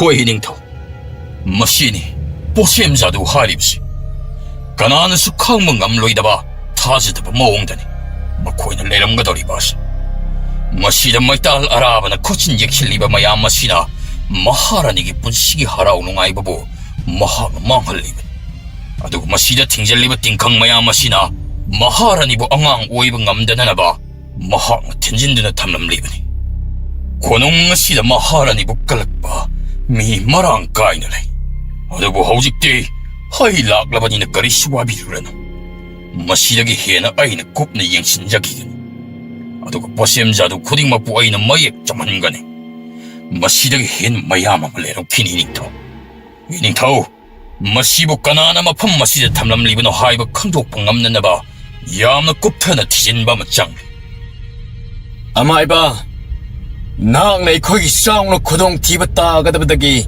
깐비리 나학나 하이바 미에도부 디동나보 호나바다 아이나 아야부 짜오나 비라바니 까나나 마하가도 이닝토 마두부 디독보다 마담 카라 짱가니 마하라니 hꯧ직디 닝티나 보타비르로 샵기 마하이 마야이 잠라바니 아마이바 나학나 이코기 싸움나 따라바다 사마부 쿠닥아시다 강호옥다 락라가 꼬한 비라바니나 까리누나 항나 빠마도 사나라 루빠라 lamla natragana karino na hang apamba amang hekta hairo ay na nanggidamak sem sage 이닝토 하이디 마나마 tumphang na bagidamag asiguma tawai siya na bagi tabagose 도우자ban na sade 마하라니 부아 시그무 구동 티바 마다기 간방감 호바 하이비세 아이기 오이네 디히암 나 짜오보 보아라마 방자바 건바니 아이 까리마타 밤지디 닝토 아두고 아이기 타와의 시나 와자바마 각디 뭐다이리 마두디 아시그마 보셈자도 워시 떠와 미에도 고농 아시기 마농들 라이리바 마카이디 마하라니 이베 마기 분시 고동 티닝아이 오이가니네 아드디 hꯧ직까리 떠오바따레 마이바 이닝 타우나 아야야 탕아두다 비나비요 합다 아마 고농 아시다 라이라가 마학도 까나노 하이바 티도빠 밤세 마세 아이기 수 떠오다바 야드라바 이토당 아마카 실람신 다 뽑나막 로이자라바 마tung 아이 이샤나 강나 아돔 한자키기 나하키 까토코와 헤이 따브다 앞에는 파위 헤이 바레 합다 아마 꼬능 마시다 아티티 오이나 라이로 아두가 낭나 떠오가다바나 타우당 빵톡자로 닝타우 아이나 아야바 비라바니 예 이다 타우시키도 낭 우호브라 마시게 마이브시 코타 아미 똑똑이고 ꯃꯍꯥꯛꯅ ꯏꯅꯤꯡꯊꯧꯅ ꯃꯅꯥ ꯃꯊꯨꯝ ꯄꯤꯒꯦ ꯍꯥꯏꯕꯗ ꯌꯥꯗ꯭ꯔꯤꯕꯁꯦ? ꯑꯩꯅ ꯁꯨꯝ ꯈꯟꯕꯗ ꯃꯁꯤ ꯃꯍꯥꯛꯅ ꯑꯍꯦꯟꯕ ꯀꯔꯤꯒꯨꯝꯕ ꯑꯆꯧꯕ ꯄꯣꯠꯁꯛ ꯑꯃꯗꯤ ꯁꯣꯏꯗꯅ ꯄꯥꯝꯕ ꯃꯥꯜꯂꯤ. ꯍꯣꯏ ꯏꯇꯥꯎ, ꯑꯩꯁꯨ ꯑꯗꯨꯝꯅ ꯃꯥꯜꯂꯤ. ꯑꯗꯨꯒ ꯃꯥꯅ ꯂꯥꯏꯙꯤꯕꯤꯗꯨ ꯂꯧꯊꯣꯔꯛꯄ ꯃꯇꯝꯗ ꯀꯔꯤꯁꯨ ꯃꯑꯣꯡ ꯏꯍꯥ ꯍꯥꯗꯕꯒꯤ ꯃꯑꯣꯡ ꯑꯃꯁꯨ ꯃꯥꯜꯂꯤꯕꯅꯤ. ꯃꯈꯨꯠ ꯃꯁꯥ ꯅꯤꯛꯄ ꯈꯣꯠꯄ ꯀꯔꯤꯁꯨ ꯇꯧꯗꯦ. ꯄꯥꯈꯠ ꯊꯨꯀꯠꯄꯒ ꯑꯃꯠꯇ ꯂꯩꯇꯦꯕ. ꯍꯣꯏ, ꯑꯗꯨꯕꯨꯗꯤ ꯑꯃꯥꯏꯕ ꯑꯣꯏꯔꯝꯕꯒꯤ ꯇꯣꯏꯅ ꯁꯨꯝ ꯇꯧꯔꯛꯄꯒꯤ ꯑꯣꯏꯔꯝꯕꯁꯨ ꯌꯥꯏ. ꯑꯗꯨꯕꯨ ꯏꯁꯤꯡ ꯑꯃꯗꯤ ꯆꯤꯡꯅꯩ ꯏꯇꯥꯎ. ꯑꯗꯨꯅꯤꯅꯦ ꯏꯇꯥꯎ, ꯆꯤꯡꯅꯗꯕ ꯉꯝꯗꯦꯅꯦ. ꯑꯗꯨꯒ ꯃꯍꯥꯔꯥꯅꯤꯗ ꯃꯥꯅ ꯌꯦꯡꯂꯕ ꯃꯤꯠꯌꯦꯡ ꯑꯗꯣ ꯊꯧꯒꯜꯂꯣꯟ ꯕꯦꯚꯥꯔ ꯑꯃ ꯏꯀꯥꯏꯕ ꯃꯥꯜꯂꯤ. ꯊꯧꯒꯜꯂꯣꯟꯗꯤ ꯂꯥꯏꯔꯗꯅ ꯃꯤꯠꯌꯦꯡ ꯅꯥꯌꯦꯡ ꯑꯃ ꯍꯨꯔꯥꯟ ꯅꯂꯥꯗ ꯀꯂꯛ ꯃꯤꯍꯧꯕꯒꯤ ꯃꯑꯣꯡ ꯑꯃ ꯏꯇꯧ ꯇꯧꯏ. ꯃꯥꯅꯦ ꯏꯇꯥꯎ, ꯑꯩꯈꯣꯏ ꯃꯍꯥꯛꯄꯨ ꯀꯨꯞꯁꯤꯟꯁꯤꯟꯅꯕ ꯃꯊꯧ ꯇꯥꯔꯦ. ꯊꯤꯖꯤꯟ ꯍꯨꯝꯖꯤꯟꯕꯒꯤ ꯃꯔꯨꯝꯗ ꯀꯔꯤꯅꯣꯃ ꯁꯣꯏꯗꯅ ꯇꯧꯔꯛꯀꯗꯕ ꯃꯥꯜꯂꯦ ꯃꯗꯣ. ꯈꯪꯗꯣꯛꯄ ꯆꯨꯝꯃꯤ.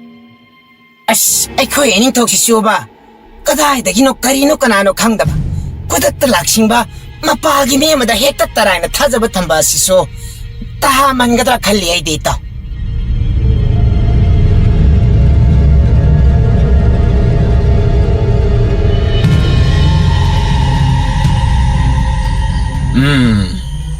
ꯑꯃꯥꯏꯕ, ꯍꯧꯖꯤꯛ ꯑꯩꯈꯣꯏ ꯑꯅꯤꯅ ꯋꯥꯇꯥꯅꯒꯗꯧꯔꯤꯕ ꯃꯐꯝ ꯑꯁꯤ ꯍꯦꯛꯇ ꯇꯔꯥꯏꯕ ꯃꯤꯁꯛ ꯑꯃ ꯍꯦꯛꯇꯅ ꯆꯪꯉꯛꯄ ꯌꯥꯕ ꯀꯥ ꯅꯠꯇꯦ.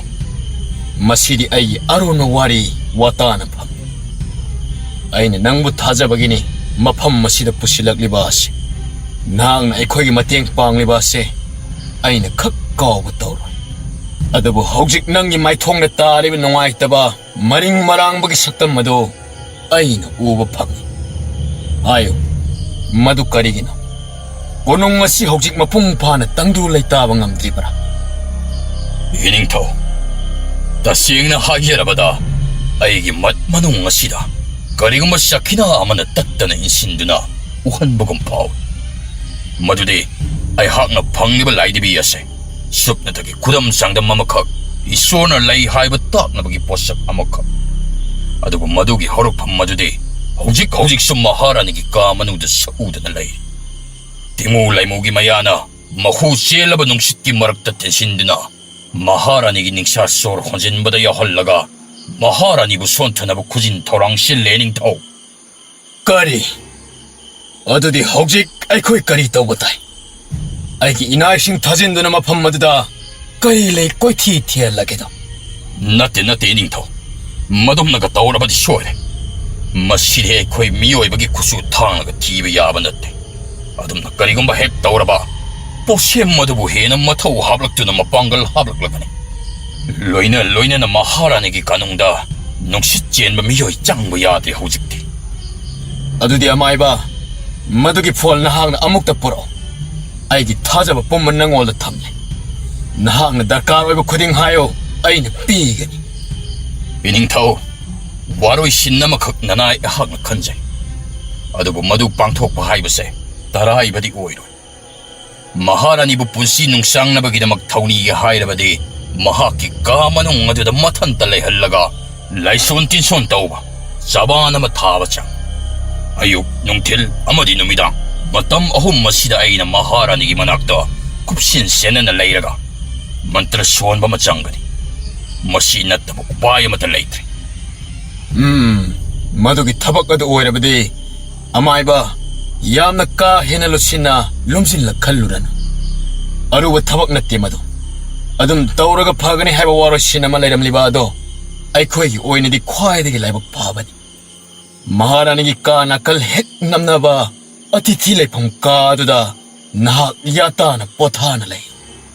ꯑꯌꯨꯛ, ꯅꯨꯡꯊꯤꯜ ꯑꯃꯗꯤ ꯅꯨꯃꯤꯗꯥꯡ ꯃꯇꯝ 3 ꯑꯁꯤ ꯅꯍꯥꯛꯅ ꯀꯨꯞꯁꯦꯟ ꯁꯦꯟꯅꯔꯣ. ꯑꯩꯅ ꯀꯅꯥꯕꯨꯁꯨ ꯃꯍꯥꯔꯥꯅꯤꯒꯤ ꯀꯥ ꯃꯅꯨꯡꯗ ꯆꯪꯍꯟꯕ ꯇꯧꯔꯔꯣꯏ. ꯅꯍꯥꯛꯀꯤ ꯑꯌꯥ ꯌꯥꯊꯪ ꯑꯃ ꯌꯥꯎꯗ꯭ꯔꯕꯅꯤ. ꯏꯅꯤꯡꯊꯧ, ꯊꯥꯖꯕ ꯊꯝꯕꯤꯕ ꯅꯅꯥꯏ ꯑꯣꯟꯊꯣꯛꯅ ꯄꯦꯟꯖꯔꯦ.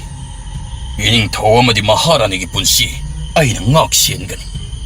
ꯑꯗꯨꯕꯨ ꯄꯥꯡꯊꯣꯛꯀꯗꯧꯔꯤꯕ ꯂꯥꯏꯁꯣꯜꯁꯤꯡ ꯑꯗꯣ ꯀꯅꯥꯅꯁꯨ ꯎꯕ ꯁꯣꯛꯄ ꯄꯟꯕ ꯌꯥꯗꯦ. ꯃꯔꯝ ꯑꯁꯤꯅ ꯀꯅꯥꯒꯨꯝꯕ ꯏꯅꯥꯏꯁꯤꯡ ꯅꯠꯇ꯭ꯔꯒ ꯃꯟꯇ꯭ꯔꯤꯁꯤꯡꯅ ꯃꯔꯛꯇ ꯑꯌꯦꯠꯄ ꯄꯤꯔꯛꯄ ꯌꯥꯗꯦ. ꯇꯧꯍꯩꯗꯦ. ꯃꯈꯣꯏꯒꯤ ꯆꯤꯡꯅꯕ ꯅꯠꯇ꯭ꯔꯒ ꯁꯦꯔꯥꯟꯅꯕ ꯋꯥꯈꯜꯅ ꯃꯟꯇ꯭ꯔꯒꯤ ꯃꯌꯥꯛ ꯆꯝꯒꯗꯧꯔꯤꯕꯅꯤ. ꯑꯃꯥꯏꯕ, ꯅꯪ ꯑꯩꯈꯣꯏꯒꯤꯗꯃꯛ ꯑꯁꯨꯛ ꯀꯠꯊꯣꯛꯄ ꯑꯁꯤ ꯎꯕꯗ ꯑꯩ ꯇꯁꯦꯡꯅ ꯅꯨꯡꯉꯥꯏꯔꯦ ꯅꯍꯥꯛꯀꯤ ꯊꯕꯛ ꯊꯧꯔꯝ ꯅꯅꯤꯡ ꯇꯧꯅ ꯍꯥꯏ ꯍꯨꯝꯖꯔꯣ ꯌꯥꯝꯅ ꯅꯨꯡꯉꯥꯏꯖꯔꯦ ꯏꯅꯤꯡꯊꯧ ꯍꯧꯖꯤꯛꯇꯤ ꯃꯍꯥꯔꯥꯅꯤꯒꯤ ꯊꯧꯅꯤ ꯁꯣꯏꯗꯅ ꯀꯣꯛꯂꯒꯅꯤ ꯅꯅꯥꯏ ꯍꯧꯖꯤꯛꯃꯛꯇꯒꯤ ꯍꯦꯛꯇ ꯍꯧꯅꯅꯕ ꯁꯦꯝ ꯁꯥꯖꯔꯒꯦ ꯐꯔꯦ ꯑꯗꯨꯗꯤ ꯆꯪꯒꯗꯕ ꯄꯣꯠꯂꯝ ꯆꯩꯔꯪꯁꯤꯡ ꯑꯗꯨ ꯂꯪꯁꯤꯜꯂꯒ ꯍꯧꯅꯕ ꯍꯦꯛꯇ ꯇꯧꯔꯁꯤ ꯉꯥꯏꯍꯥꯛ ꯄꯣꯊꯥꯖꯔꯨ ꯐꯒꯅꯤ ꯏꯅꯤꯡꯊꯧ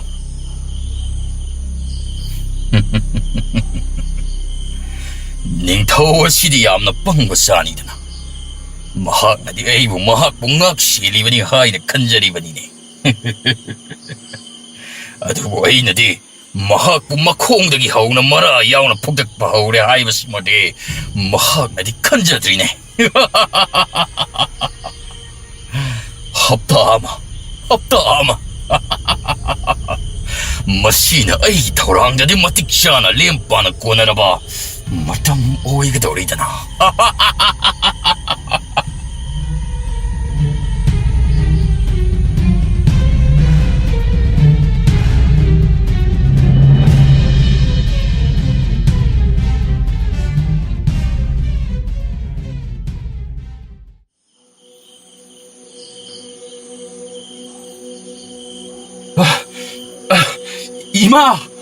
이마!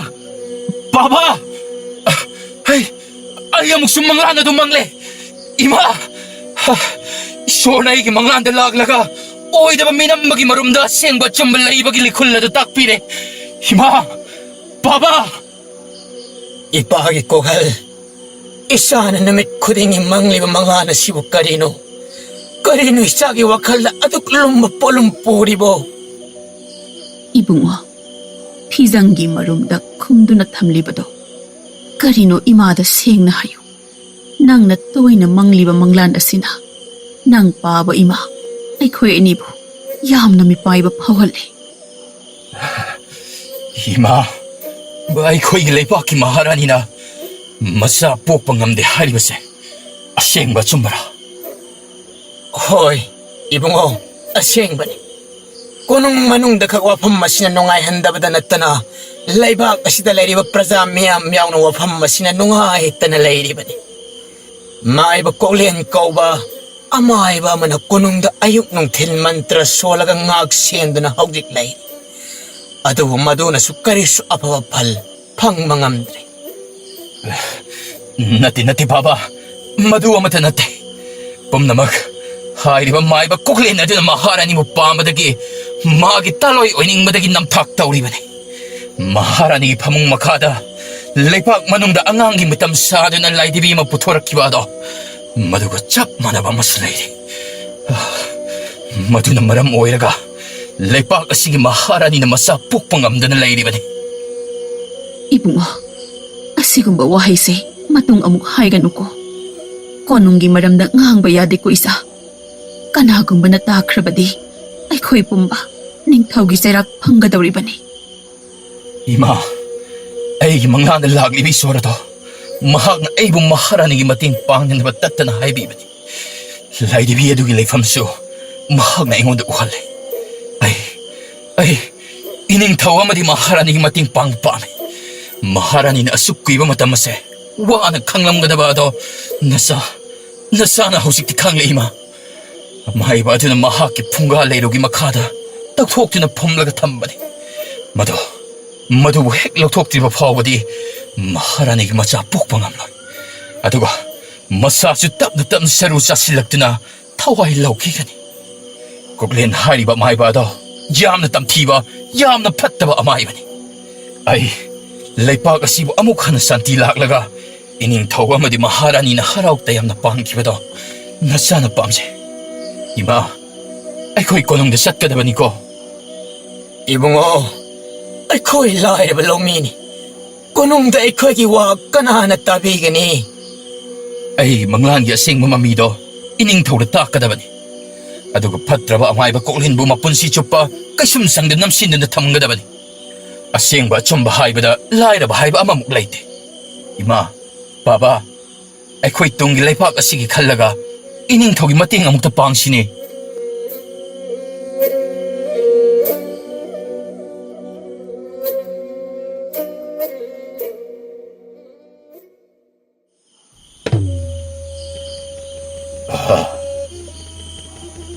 Maharani, ngasigadi numit humni shusilagle. Ayna layron tiron tawduna saban thadoraklibase. Adugu nahangna suknungaitana laybase. Aigi thawai asi yamna warin. Ining thawna nangbu masa yawdabini haina nangonda yengliba mityeng ado ayna uwa phang. Ayna loina khangle Maharani. Amaiba, masi pumba, aigi laibakne. Isorna aibu asum thoklo haina tambirambagine. Nahaki mantrana aibu amukta mateng pangbiyo. Mantrana khudimak tawba ngamde Maharani. Karigumba nangna aigi taloi oirabadi ayna nangbu asuk nangaitanadi thamlamloi.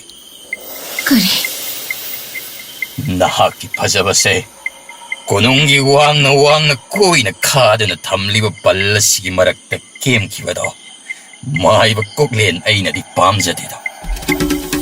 maibale. Nahak na ngangliba wado karino. Ay si Maharani amani. Adusu, aigi isaygol asida nahak na. Adugamba kamsong hunba wahi wata. Nahak, aigi damak mating pangbalak iba natra. Mateng di tawgi Maharani. Adugo aina haibadi nahak yabata. Ningthaw na di nangbu masapok tabini haina hayeng hangsit tamangaire.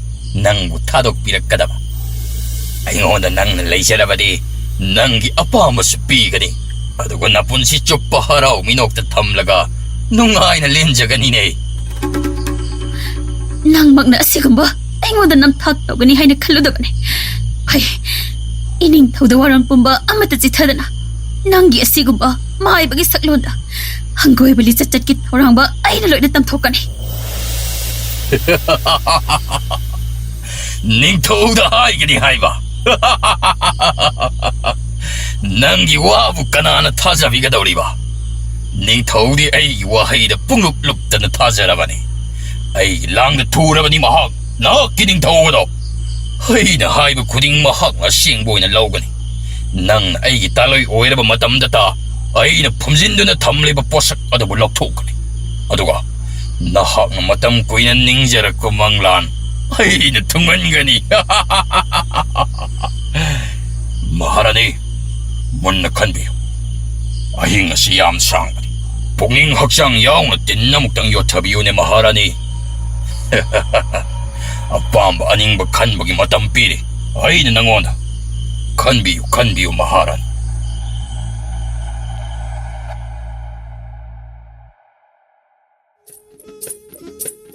Ahingi matamni konunggi thongjaodo ningthaw manai singaduna cheksinna ngak sienduna lei.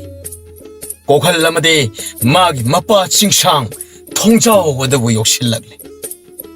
Kokhal pakatpadi phawe adabu leiriba magi thawnade machet ama phaw hanba leite.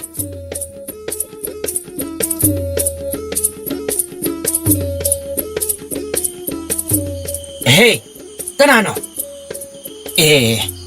Tunggangi minine. Hey, ang awra noibo. Numidangi matamni kangdro. Adusu ahing sidaga laine. Kunung nungdang na sang bayade. Chalo, ayeng ayug lao. Aykhoy ba mukta sanghanbiyo ba ipathongak pa? Wari ise hayengi matam laitre. Hausi magay iningthaw unadaba yadre. Yamna maru oibani ipathongak pa. Ima Maharani ki punsi yamna khudong thiningai oire. Kari, Ima Maharani haiba. Hey, madi maiba koklen manung da mantra solaga lai kurum libanine. Sia, nanguba angang amanasu. Iya, nang na kari kangadoriba. Thonga pa, tamgadoriba pawase mangtagni. Ay isagi manglanda uriba kudimak asyengba oina toy. Maiba koklen namthak isagi manglanda tattana toyna manglabani. Karimba hogjumak ipay sa kunong manong asida sangdrabade kunong asimang takpagaloy na iyan soy da na yauragani. Hey, waya nangangano. Ining tawag yatang ni. Mimata kunong sida sangbayade ko. Siya, mangi wawan ning tawag tam ni kahit na. Tambalawi ba napanasasi ngak tabangam din na ide. Ipathongak pa. ꯀꯔꯤꯒꯨꯝꯕ ꯑꯩꯅ ꯍꯥꯏꯖꯔꯤꯕ ꯑꯁꯤꯅ ꯃꯤꯅꯝꯕ ꯑꯣꯏꯔꯝꯂꯕꯗꯤ ꯑꯩꯒꯤ ꯂꯨꯔꯦꯜꯁꯦ ꯅꯈꯣꯏꯅ ꯀꯛꯄꯗ ꯑꯌꯥꯕ ꯄꯤꯔꯕꯅꯤ ꯑꯗꯨꯒ ꯀꯔꯤꯒꯨꯝꯕꯗ ꯑꯩꯅ ꯍꯥꯏꯖꯕ ꯑꯁꯤꯅ ꯑꯁꯦꯡꯕ ꯑꯣꯏꯔꯝꯂꯒꯅ ꯅꯈꯣꯏꯕꯨ ꯏꯅꯤꯡꯊꯧꯒꯤ ꯃꯤꯠꯌꯦꯡꯗ ꯄꯨꯟꯁꯤ ꯆꯨꯞꯄꯒꯤ ꯑꯣꯏꯅ ꯄꯥꯞꯀꯤ ꯃꯁꯛ ꯑꯣꯏꯔꯕꯅꯤ ꯈꯪꯉꯨꯍꯩ ꯑꯃꯥꯏꯕ ꯀꯣꯛꯂꯦꯟ ꯃꯍꯥꯔꯥꯅꯤꯕꯨ ꯅꯝꯊꯥꯛ ꯇꯧꯗꯨꯅ ꯀꯣꯅꯨꯡꯒꯤ ꯍꯩꯔꯥꯡꯕꯨ ꯃꯥꯡꯍꯟꯅꯕ ꯍꯣꯠꯅꯔꯤ ꯅꯈꯣꯏ ꯀꯣꯅꯨꯡ ꯑꯁꯤꯒꯤ ꯁꯦꯕꯛ ꯅꯠꯇ꯭ꯔꯥ ꯀꯣꯅꯨꯡ ꯑꯁꯤꯕꯨ ꯀꯟꯕꯅ ꯅꯈꯣꯏꯒꯤ ꯅꯊꯧꯗꯥꯡ ꯅꯠꯇꯕ꯭ꯔꯥ Maru, ꯑꯉꯥꯡꯁꯤꯅ ꯑꯁꯨꯛ ꯊꯧꯅꯥ ꯂꯩꯅ ꯉꯥꯡꯂꯤꯕ ꯑꯁꯤꯕꯨ ꯑꯣꯏꯗꯕ ꯃꯤꯅꯝꯕꯗꯤ ꯑꯣꯏꯒꯗꯕ ꯃꯥꯟꯗꯦ ꯀꯔꯤꯒꯨꯝꯕ ꯃꯁꯤꯅ ꯑꯆꯨꯝꯕ ꯑꯁꯦꯡꯕ ꯑꯣꯏꯔꯝꯂꯕꯗꯤ ꯑꯩꯈꯣꯏꯅ ꯊꯤꯡꯂꯤꯕ ꯑꯁꯦ ꯑꯔꯥꯟꯕ ꯑꯣꯏꯔꯅꯤ ꯐꯔꯦ ꯅꯪꯕꯨ ꯑꯩꯈꯣꯏꯅ ꯆꯪꯍꯜꯂꯒꯦ ꯑꯗꯨꯒ ꯍꯦ ꯃꯁꯤꯃꯗꯤ ꯈꯪꯉꯨ ꯀꯔꯤꯒꯨꯝꯕ ꯃꯤꯅꯝꯂꯒ ꯆꯪꯕ ꯑꯣꯏꯔꯝꯂꯕ ꯅꯍꯥꯛꯀꯤ ꯂꯨꯔꯦꯟ ꯑꯗꯨ ꯂꯧꯗꯅꯗꯤ ꯂꯦꯝꯅ ꯊꯣꯛꯂꯣꯏꯀꯣ ꯏꯄꯥ ꯊꯣꯉꯥꯄꯥ ꯃꯗꯨꯒꯤꯗꯤ ꯀꯔꯤꯁꯨ ꯆꯤꯡꯅꯕ ꯂꯩꯇꯦ ꯑꯩꯅ ꯑꯌꯥꯕ ꯍꯧꯖꯤꯛꯁꯨ ꯑꯗꯨꯝ ꯄꯤꯔꯤ ꯑꯩꯕꯨ ꯏꯅꯤꯡꯊꯧꯒ ꯊꯨꯅꯃꯛ ꯎꯅꯍꯜꯂꯣ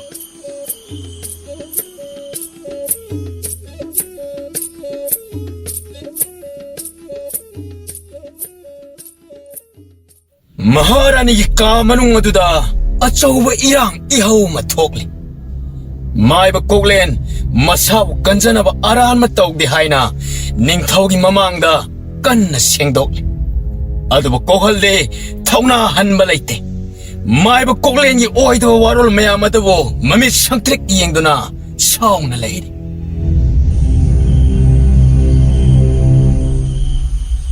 ꯅꯤꯡꯊꯧ ꯑꯉꯥꯡ ꯑꯁꯤꯅ ꯑꯩꯕꯨ ꯏꯔꯥꯟ ꯁꯤꯔꯤꯕ ꯑꯁꯦ ꯈꯨꯗꯝ ꯆꯥꯡꯗꯝ ꯑꯃꯠꯇ ꯂꯩꯕ ꯅꯠꯇꯦ ꯑꯩꯕꯨ ꯑꯔꯥꯟꯕ ꯇꯥꯍꯟꯅꯅꯕ ꯍꯣꯠꯅꯔꯤꯕꯅꯤ ꯑꯩꯒꯤ ꯂꯥꯏꯌꯦꯡꯅ ꯃꯍꯥꯔꯥꯅꯤꯕꯨ ꯐꯔꯛꯀꯅꯤ ꯍꯥꯏꯕꯒꯤ ꯃꯍꯨꯠ ꯃꯍꯥꯛꯅꯗꯤ ꯑꯩꯕꯨ ꯅꯝꯊꯥꯛ ꯃꯥꯏꯕ ꯑꯃ ꯑꯣꯏꯅ ꯇꯥꯍꯟꯅꯅꯕ ꯀꯟꯅ ꯁꯤꯜꯂꯤ ꯏꯅꯤꯡꯊꯧ ꯃꯇꯥꯜ ꯍꯩꯕ ꯃꯥꯏꯕꯁꯤꯒꯤ ꯋꯥ ꯂꯧꯕꯤꯒꯅꯨ ꯃꯗꯨꯒꯤ ꯃꯍꯨꯠ ꯃꯥꯒꯤ ꯃꯌꯨꯝꯒꯤ ꯐꯨꯡꯒꯥ ꯂꯩꯔꯨ ꯃꯈꯥ ꯑꯗꯨꯗ ꯏꯃꯥ ꯃꯍꯥꯔꯥꯅꯤꯒꯤ ꯄꯨꯟꯁꯤꯕꯨ ꯄꯨꯟꯁꯤꯟꯗꯨꯅ ꯊꯝꯕ ꯂꯩꯕꯥꯛꯅ ꯆꯥꯕ ꯃꯤꯇꯝ ꯂꯥꯏꯙꯤ ꯑꯃ ꯐꯨꯝꯗꯨꯅ ꯊꯝꯕꯅꯤ ꯃꯗꯨꯕꯨ ꯍꯥꯟꯅ ꯑꯃꯨꯛꯇ ꯊꯤꯍꯟꯕꯤꯔꯨꯆꯣ ꯀꯔꯤꯒꯨꯝꯕ ꯃꯗꯨ ꯐꯪꯗꯕ ꯊꯣꯛꯂꯕꯗꯤ ꯑꯩꯕꯨ ꯏꯅꯤꯡꯊꯧꯅ ꯑꯍꯛꯄ ꯆꯩꯔꯥꯛ ꯄꯤꯕꯤꯕꯗ ꯏꯁꯥꯅ ꯐꯤꯒꯥꯎ ꯁꯥꯅ ꯌꯥꯖꯒꯦ ꯅꯤꯄꯥꯃꯆꯥ ꯅꯍꯥꯛꯅ ꯍꯥꯏꯔꯤꯕ ꯑꯗꯨ ꯃꯤꯅꯝꯕ ꯑꯣꯏꯔꯝꯂꯣꯏ ꯑꯩ ꯅꯈꯣꯏ ꯈꯔ ꯍꯧꯖꯤꯛꯃꯛ ꯑꯃꯥꯏꯕ ꯀꯣꯛꯂꯦꯟꯒꯤ ꯃꯌꯨꯝꯗ ꯆꯠꯂꯣ ꯃꯍꯥꯛꯀꯤ ꯐꯨꯡꯒꯥ ꯂꯩꯔꯨ ꯃꯈꯥꯗ ꯀꯔꯤ ꯂꯩ ꯇꯧꯗꯨꯅ ꯌꯦꯡꯉꯨ ꯀꯔꯤꯒꯨꯝꯕ ꯍꯥꯏꯔꯤꯕꯁꯤ ꯆꯨꯝꯂꯕꯗꯤ ꯈꯨꯗꯛꯇ ꯃꯥꯏꯕ ꯑꯁꯤ ꯃꯈꯣꯡ ꯃꯈꯨꯠ ꯄꯨꯟꯁꯤꯜꯂꯣ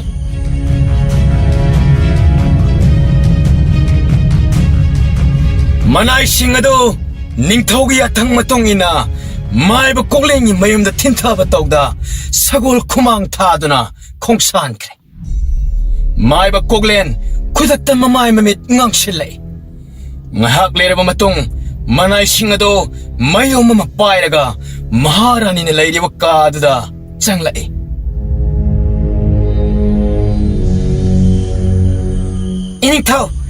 이닝타오 레이람리 아시링 보이레 뿌나마 풍가 레이루 마카드다 아숨 떡타바다 마시기 팟다바 보생기 메타 마시 팡레 이닝타오 이따 한독씨 한독씨 있다 가야되노 너삐 쌈 아상버가 수야오리네 이닝타오 마시 아생버 오이게네 이야 마이버 고글렌 능 아이기 타자바보 아숨나 남탁 떠오브라 나용기 풍가라리도 싱마 망딱 바타박 빵톡빵암바 시행라바 풍가라리고 낭나 망톡라가 아맘마 뽀시엠 탐망암바 닝타오레 난 아이고 아묵당 악비요 봄나먹 아이기 아빠마 미호보다 토끼와 ngakdani 아이부가 심상나디 담비가노 아이 마콩 모코다 시시에나 뽀실로 고농기가 흉상대 남셀로 아주 농핵 nganbaga mahakbo sibugi tseraw padok pirabani manay singaduna maibu koklen bu nampuda chinglaga pukre kohal mitam madu sekuptana manghanduna langthoki khudak aduda maharani gi masa hanagum tekhat bahawragle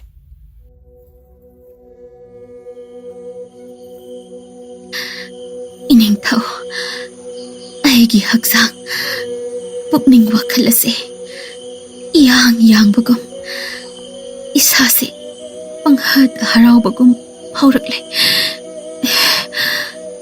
앙아 ꯑꯉꯥꯡ ꯑꯁꯤꯗꯤ ꯀꯅꯥꯅꯣ? Lairang Tombi, mahak si atay kanaso nate. Nahak na tattana haikiba, lining taong na noong marisoy na taujan birakini, tattana ipam na taklarakiba do, namang na nga sidi sayon do na laklabani.